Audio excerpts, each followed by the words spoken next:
Hi, I had the honour of being invited to be a keynote speaker at a research showcase in Birmingham yesterday.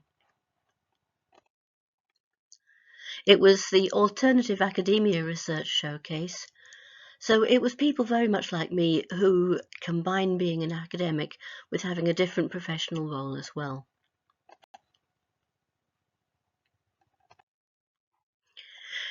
In my talk, which was simply entitled My Life as an Alt-Ac, I basically gave a quick talk about my career and then gave some highlights, some of the less good bits, and some tips for ways of managing your career when you've got this kind of role. So I explained that I went from a first degree in Durham to doing research in Exeter, but I didn't finish my PhD there because I went on to train as a librarian instead. In Exeter, I had done a master's in plainsong, and the intention was to do a PhD in medieval polyphony, but somehow it never quite got finished.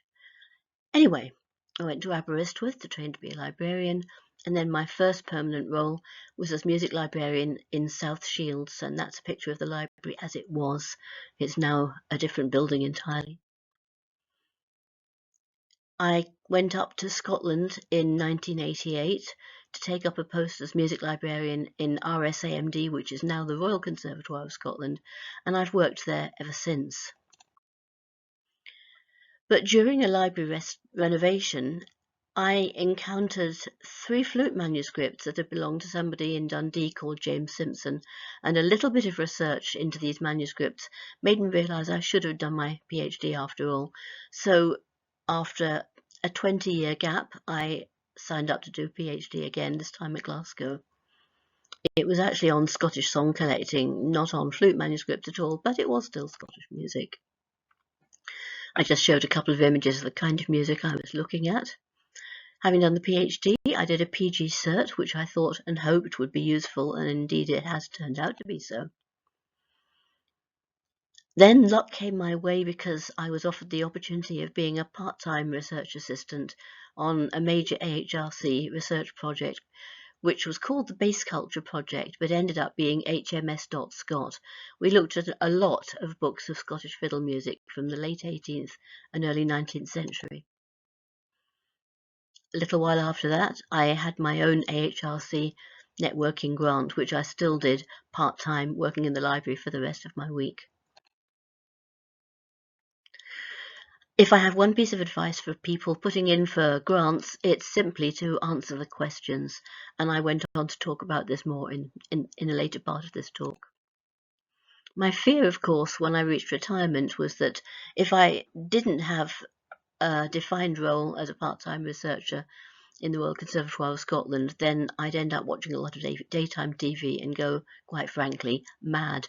So the pressure was on to make sure that I had a new contract for part-time postdoctoral research, and in fact my new contract is as a postdoctoral research fellow. At this point I started talking about some of the other opportunities I found. So I was the Catelby Fellow in the School of History in the University of St Andrews last autumn. I talked a little bit about the challenges of spending half a day doing research and half a day something completely different, which is something that Alt-Acs are very familiar with. I looked ahead to the fellowship that I've got in the University of Edinburgh next year in IASH. It's a Heritage Collections Fellowship, so it's right up my street. I'm going to be looking at some archival material about a Scottish publisher. Then I looked at some of the things I thought about when I'm filling in an application.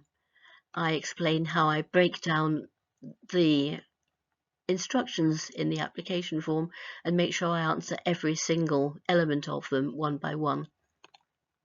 So this was just looking at the application that I put in for IASH.